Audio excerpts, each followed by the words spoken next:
I ran into this last week. Here's what fixed it for me. If you're looking to add a credit card to your Squarespace account, follow these simple steps.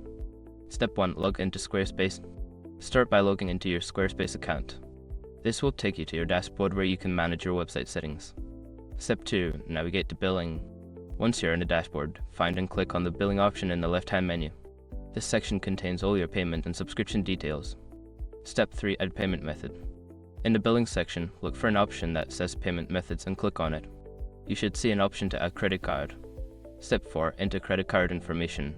Fill in your credit card details, including the card number, expiration date, and CVV.